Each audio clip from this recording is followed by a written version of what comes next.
RFI se plaignent. Ils se plaignent. C'est-à-dire, c'est juste incroyable. On a remporté une bonne partie de la bataille.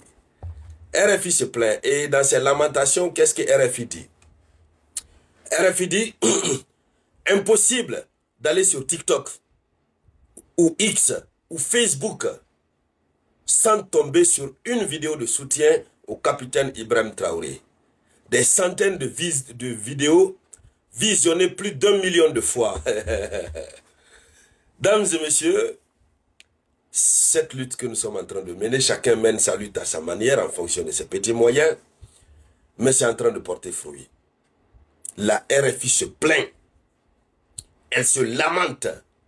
Vous savez, ce qu'ils ont voulu faire au président Ibrahim Traoré, c'est l'effet inverse qu'ils ont vu. Le général, ce faux général d'armée américain, comment il s'appelle, l'anglais, qui est le commandant d'Africom, je crois, des unités des États-Unis d'Amérique pour l'Afrique, il est sorti pour jeter l'opprobre, pour jeter le discrédit, pour discréditer Ibrahim Traoré, pour que sa population le déteste, pour que les Africains le détestent. Mais c'est le contraire qui est sorti. Vous ne pouvez pas imaginer.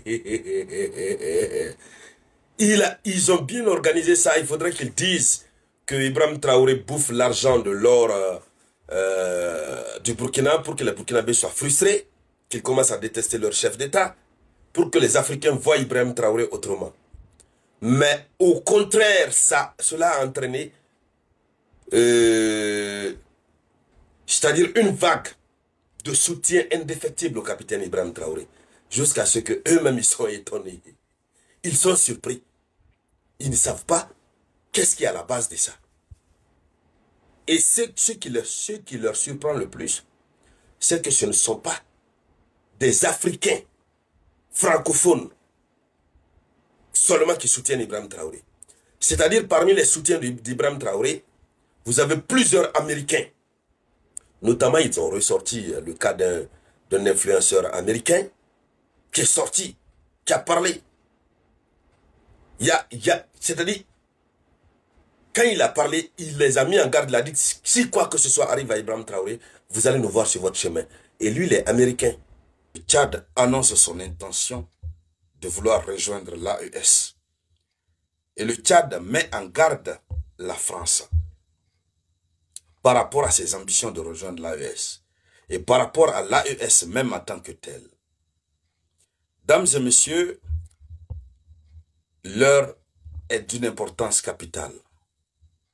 Cette pensée que des États amis de l'Afrique des souverainetés commencent à avoir, cette pensée est salutaire.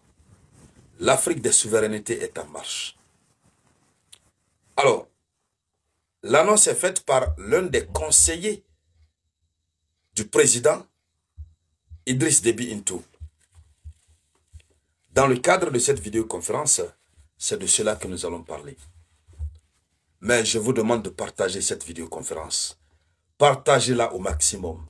Le Tchad est très remonté. Et vous savez, quand vous faites souffrir un enfant, si vous n'avez pas de limite, à un moment donné, cet enfant va se rebeller contre vous lorsqu'il va découvrir qui vous êtes en réalité. C'est ce qui arrive aujourd'hui entre la France et ses anciennes colonies. D'ailleurs, ça fait très mal de prononcer le mot « ancienne colonie ». Allons-y dans les profondeurs, mesdames, mesdemoiselles et messieurs. Selon l'information officielle relayée par Sputnik, le Tchad va rejoindre bientôt l'AES.